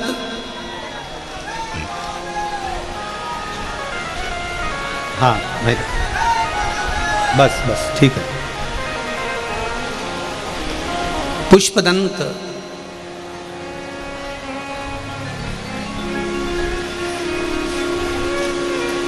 जिन्होंने उद्यान को देख लिया और उद्यान देखकर बगीचा देखकर पुष्पदंत ने ये विचार कर लिया कि अब मेरे को ये पुष्प यहां से लेकर जाना। शिव महापुराण का चरित्र कहता है कि भगवान शंकर को एक बेलपत्र चढ़ाओ मना नहीं है, पर शिव जी को बेलपत्र जब चढ़ाना जब किसी बगीचे में, किसी एकांत में, किसी मंदिर के पास में या कहीं जिंदगी में एक बार बेलपत्री का पौधा आपने लगाया हो। जब कहीं एक पौधा लगाओ तो एक बेलपत्र चढ़ाने के हकदार बनते हो आप। अभी बारिश का समय चल रहा है। पूरे देश विदेश में जितने लोग बैठे हुए हैं, विश्व के जितने लोग शिव महापुराण की कथा सुन रहे हैं, सबसे करबद्ध निवेदन करूंगा, ये बारिश के महीने में घर में एक पौधा गमले में लगाओ बेलपत्री का, उसको बड़ा करो। बड़ा करने के बाद जैसे बेटी को बड़ा कर कर अपन उसकी शादी करते हैं, ऐसे ही बेलपत्री के पौधे को बड़ा कर कर फिर किसी बगीचे में जाकर लगा कर आओ तो उसका फल अधिक प्राप्त होगा। बेलपत्री के पौधे को पहले बड़ा करो। आपकी और हमारी आदत इतनी बुरी है कि 10 रुपए 50 रुपए का पौधा खरीद लाते हैं, तुरंत जाकर बगीचे में वृक्षारोपण के लिए फोटो खिंचवाने के चक्कर में लगा देते हैं। वो थोड़े दिन तक तो अच्छा रहता है, महीने 2 महीने बाद सूख जाता है, उसका कोई महत्व नहीं। ऐसा पैसा बर्बाद करने से कोई मतलब नहीं, ऐसा धन बर्बाद करने से कोई मतलब नहीं।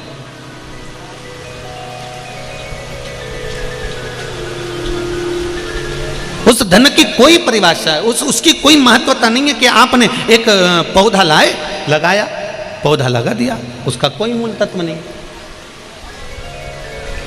उसका कोई महत्व नहीं। आइए महाराज जी, उसकी कोई मूलता नहीं है उस पौधे। पहले आप एक पौधे को लगाओ, बड़ा करो,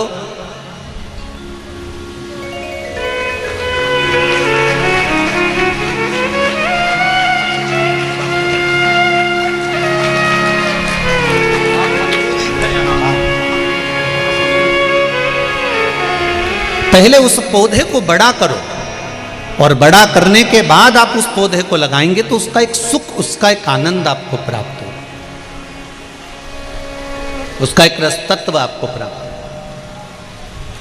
पुष्पदंत ने बगीचा देख लिया, उस बगीचे से पौधे से पुष्प लेकर जाता, पत्तियां लेकर जाता, शंकर भगवान की आराधना करता, पूजन करता, अर्चना करता, रोज प्रतिदिन पुष्पदंत पत्तियां और फूल तोड़कर ले जाता।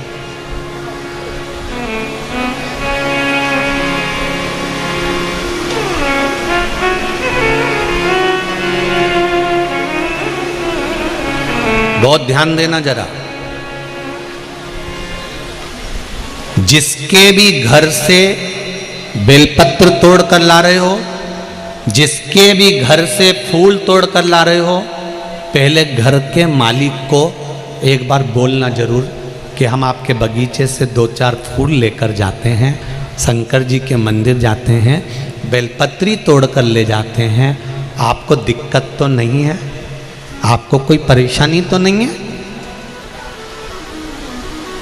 यदि आपको कोई दिक्कत है, परेशानी है, तो हम आपके बगीचे से फूल नहीं लेंगे, हम आपके बगीचे से पत्तियां नहीं लेंगे।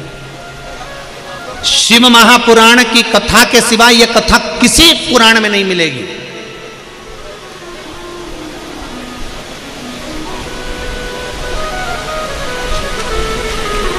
किसी पुराण में यह नहीं लिखा कि भगवान का चढ़ा हुआ भगवान को वापस दे दो। पर शिव पुराण की कथा कहती है, स्कंद पुराण कहती है कि शंकर भगवान पे चढ़ी हुई बेलपत्र धोकर वापस शंकर भगवान पर चढ़ा दो। भगवान शंकर की कथा कहती है किसी के यहां की चोरी कर कर या मांग कर नहीं। शंकर भगवान कहते हैं अगर बेलपत्री नहीं है तो तुम मुझसे मांगो, मेरी बेलपत्री लो, मुझे चढ़ा दो, पर किसी के यहां का लेकर लाकर मुझे मत दे, मुझे अपनी दे दो पर दूसरे की मत दो।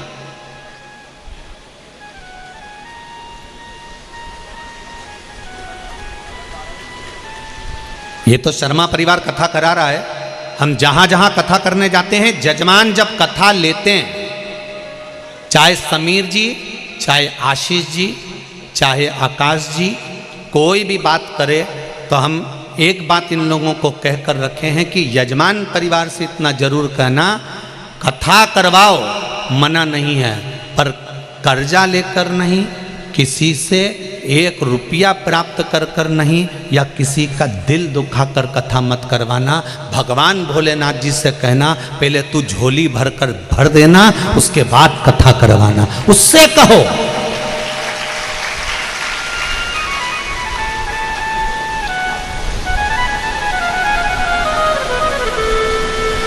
पहले उससे जाकर निवेदन करो कि हम कथा करवाना है। बाबा से कहो बाबा हमें कथा करवाना, शंकर जी से कहो भोलेनाथ जी हमें कथा करवाना। पहले कथा शंकर भगवान को कहना पड़ेगा कि हमें करवाना है और यह आपकी कृपा से होगा, कि कोई दूसरा नहीं कर सकता। तेरी कृपा बिना न हिले एक भी अणु, लेते हैं श्वास तेरी कृपा से तनो तनो। हमें कथा करें। पुष्पदंत ने पूछा नहीं चित्ररथ से, राजा चित्ररथ के बगीचे में से फूल तोड़कर लाता था। आज राजा चित्ररथ पूजन करने बैठा और उसकी पूजन में ना बेलपत्री थी, ना उसकी पूजन में पुष्प था। चित्ररथ ने अपने गुप्तचरों को बुलाया, सैनिकों को बुलाया, सैनिकों से बुलाकर पूछा क्या हमारे बगीचे में फूल नहीं है, क्या हमारे बगीचे में पत्तियां नहीं है, क्या हमारे बगीचे में बेलपत्र नहीं है।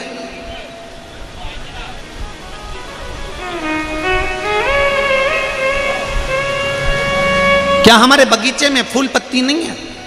सैनिकों ने कहा महाराज जी समझ में नहीं आता, रात्रि को कोई आता जरूर है और सारे फूल पत्ती तोड़कर ले जाता है।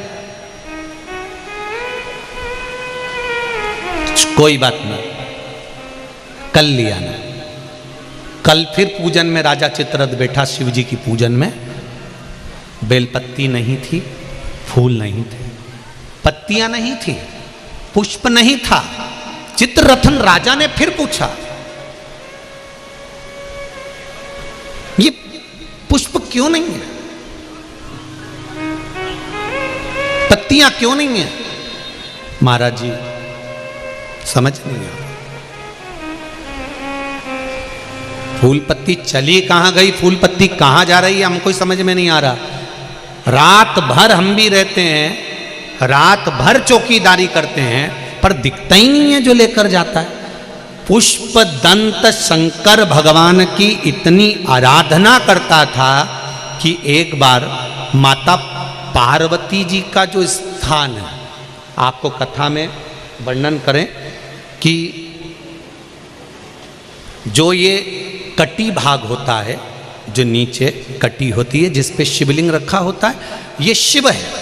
ये कटी भाग माता पार्वती का स्थान है। पुष्पदंत की आदत थी शंकर भगवान को जल चढ़ाकर कटी भाग पर हस्त फेर कर कटी भाग को कंकु आदि चंदन आदि लगाकर पूजन करता था। तो एक बार माता पार्वती जी प्रसन्न हो गई थी।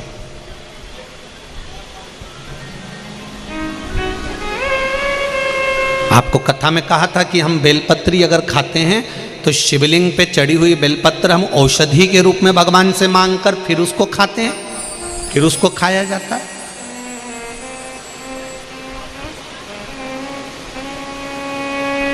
अशोक सुंदरी पे चढ़ी हुई बेलपत्र को नहीं खाया जाता।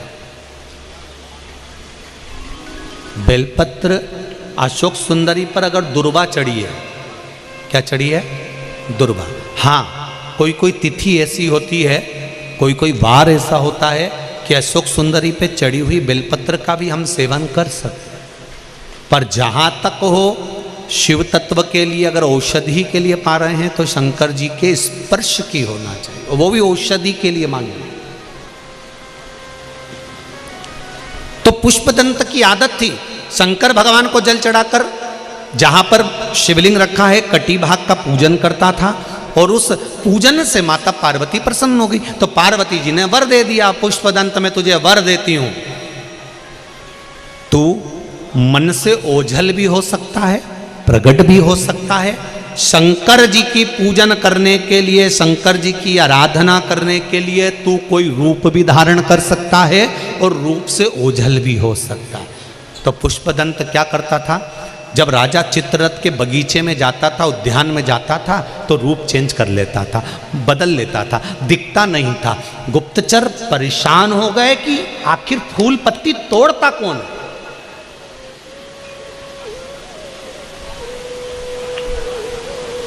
फूल पत्ती को लेकर कौन जाता है?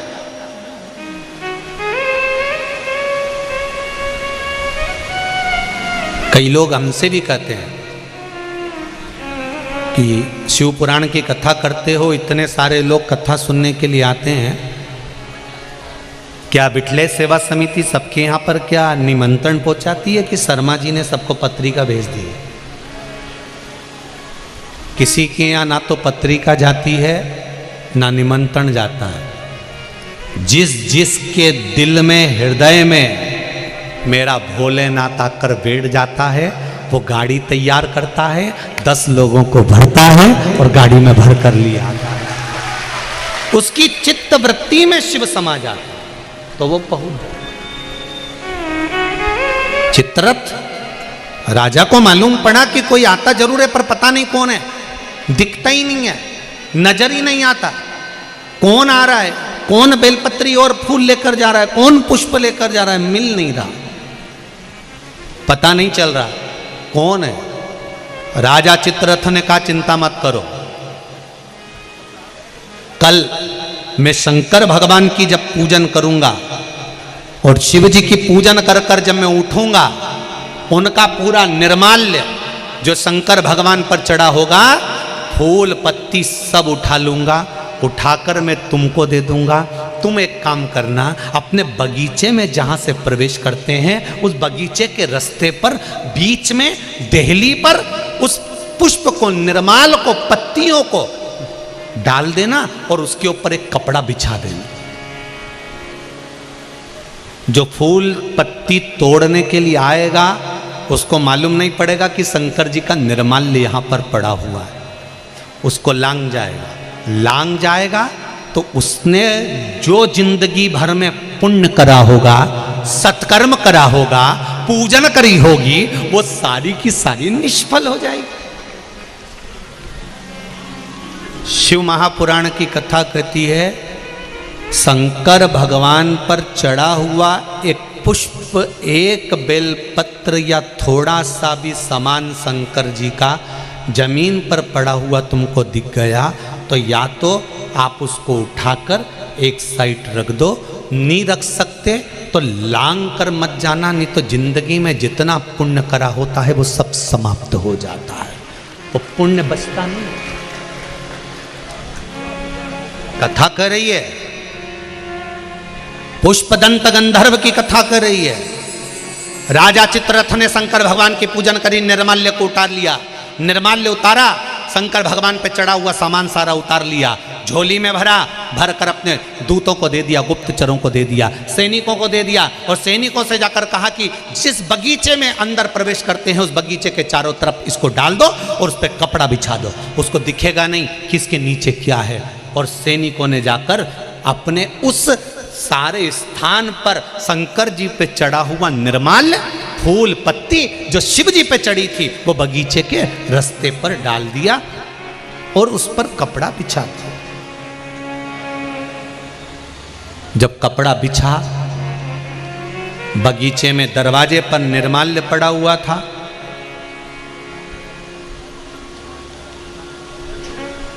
पुष्पदंत रात्रि को आया, उसको नहीं मालूम कि शंकर जी पे चढ़ा हुआ निर्माल्य पत्ती फूल यहां पड़ा हुआ है।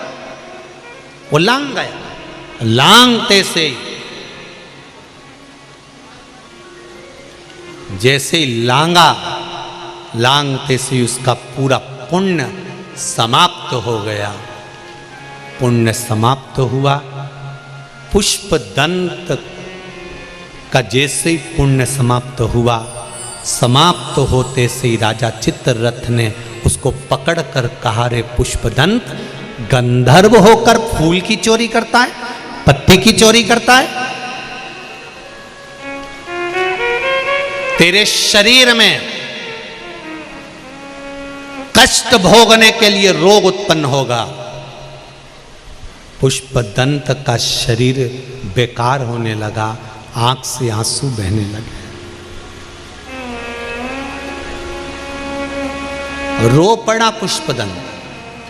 मुझे नहीं मालूम था कि शंकर भगवान का निर्माल्य पड़ा। मेरा माताओं से निवेदन है, मेरा भाइयों से निवेदन है, बेटा बेटियों से निवेदन है, बच्चों से निवेदन है, शंकर के मंदिर में जा रहे हो, सावन के महीने में ढेर सारी पत्तियां इधर उधर पड़ी रहती है, बोलो सही है कि गलत है? ढेर सारे फूल यहाँ वहाँ पड़े रहते हैं, आप ध्यान नहीं देती हो, आप तो लांग कर चली जाती हो। आपने तो देखा, अरे गिर गया होगा, कचरे में हो रहा है, मिट्टी में हो रहा है, कीचड़ में हो रहा है, कौन उठाएगा? आप एक बार जो पड़ा हुआ निर्माल्य है, जो पड़ी हुई फूल पत्ती है, मेरा माताओं से निवेदन है, मंदिर में कहीं पर भी पड़ा हुआ कोई सामान दिखता है, आप उसको उठाकर एक और रख दो, लांगना मती। अगर आपने उठाकर एक और रख दिया तो ये विश्वास मानकर चलना, पुष्पदंत की कथा कहती है, जो भगवान का चढ़ा हुआ निर्माल्य, रास्ते में पड़ा हुआ फूल पत्ती भी उठाकर अगर एक साइड रख देता है, शिव जी का चढ़ा हुआ निर्माल्य एक कोने में ले जाकर रख देता है, शंकर भगवान उसकी सारी बीमारी और दुख को उठाकर एक कोने में पटक देता है। वो शिव है।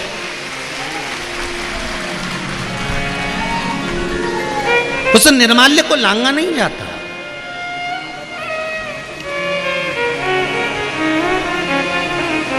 हम कई बार कहे, आज फिर कह रहे हैं, आज फिर कह रहे हैं आपसे, शंकर भगवान को जल चढ़ाने के बाद थोड़ा सा जो जल तुम लेकर आती हो, उस जल को घर पर जब छींटते हैं ना, तो उससे ना जाने कितने दुख, कष्ट, रोग, बीमारी, तकलीफें, या किसी ने अपने ऊपर कुछ कर भी दिया हो, तो वह शंकर भगवान पर चढ़ा हुआ जल का मात्र छींटा दे देने से हमारे घर से दुख और तकलीफें बाहर निकल जाती है। शिव के जल में वो फल है।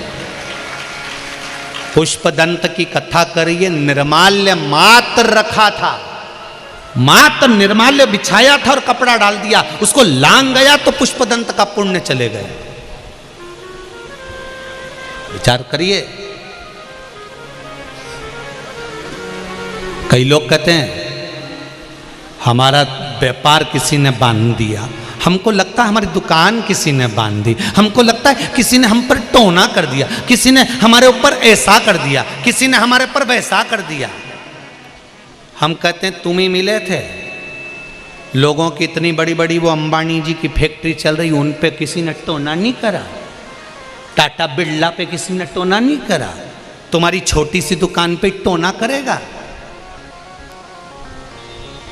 ये कभी नहीं सोचना कि किसी ने कुछ कर दिया, किसी ने कुछ धर दिया। ये तो मेरे बाबा की मर्जी है, उसका भजन करो, वो अपने आप सब समाप्त कर देगा और भगवान की भक्ति में लगे रहो, उससे बढ़कर कोई सुख नहीं मिल सकता। ये टोना और टोनी के चक्कर में रहोगे तो जिंदगी बर्बाद हो जाएगी। शिव का भजन करो, शमशान में रहने वाले का स्मरण करोगे तो कोई टेंशन है ही नहीं। क्या चिंता?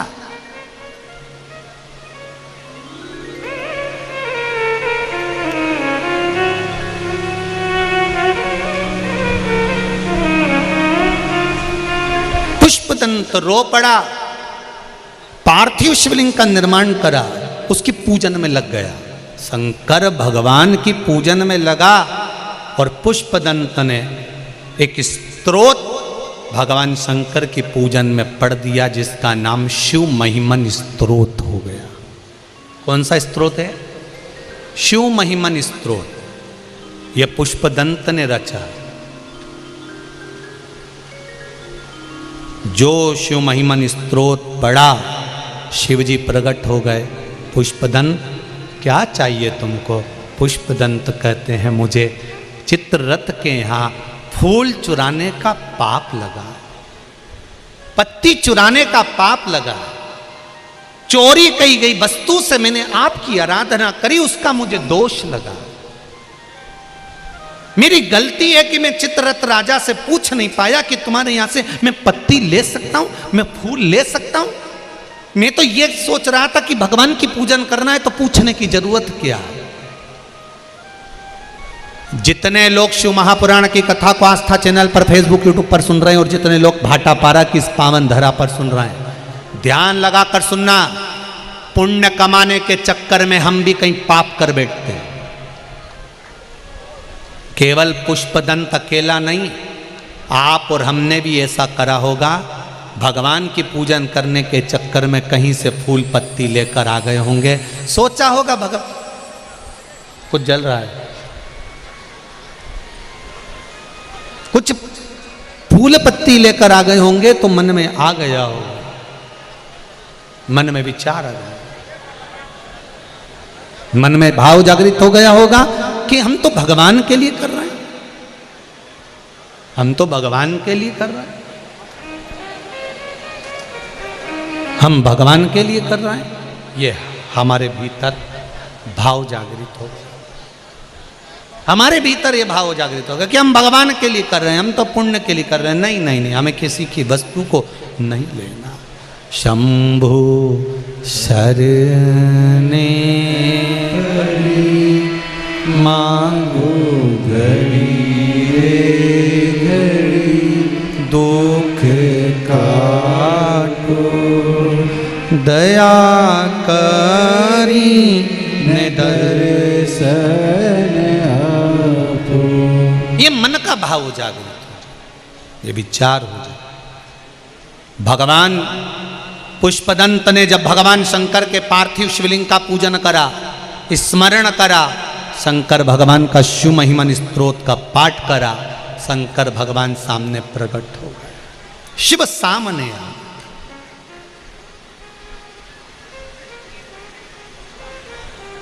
फिर कहूंगा सारी समस्या का हल, जरा जम के बोलो, सारी समस्या का हल। और वो एक लोटा जल का सियोर वाला महाराज क्यों बोला? क्योंकि जल तुम्हारे घर का होगा तो चोरी का इल्जाम भी नहीं लगेगा। अपना समर्पित कर, किसी दूसरे का जल नहीं है, अपना जल, अपने घर का जल। हमने कई बार कथा में कहा है कि हमें मंदिर का भी अगर जल लेना है, मंदिर का अगर लोटा उठाया है, मंदिर की बाल्टी में से पानी भरकर चढ़ा रहे हो, तो मंदिर में पहले कुछ रुपया दान पेटी में डालो, तब मंदिर का लोटा लो, मंदिर का तब पानी लो, मंदिर का तब जल लीजिए, तब मंदिर का जल।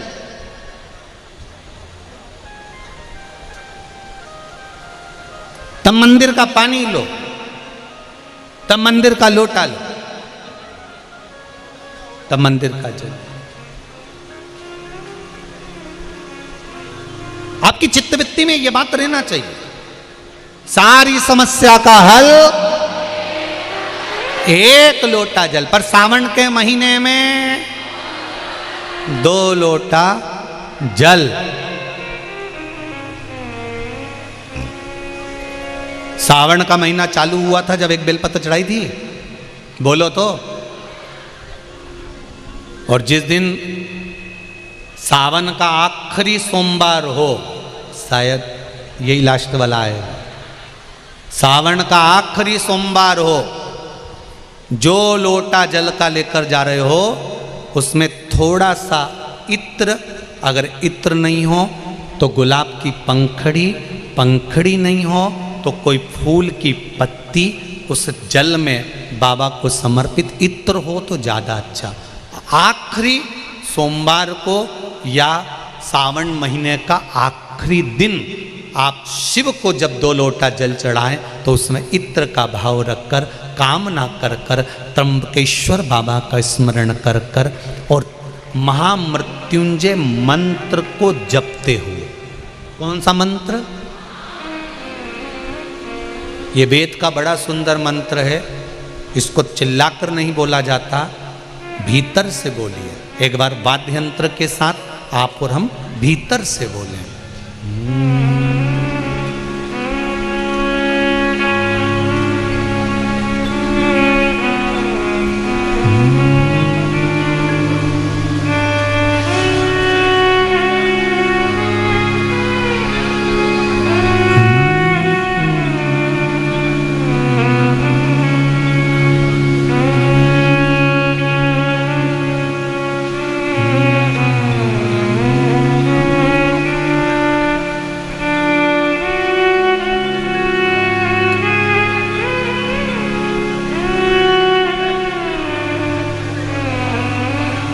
महामृत्युंजय मंत्र का स्मरण करते हुए। और अगर महामृत्युंजय मंत्र याद नहीं हो तो पंचाक्षर मंत्र नमः शिवाय,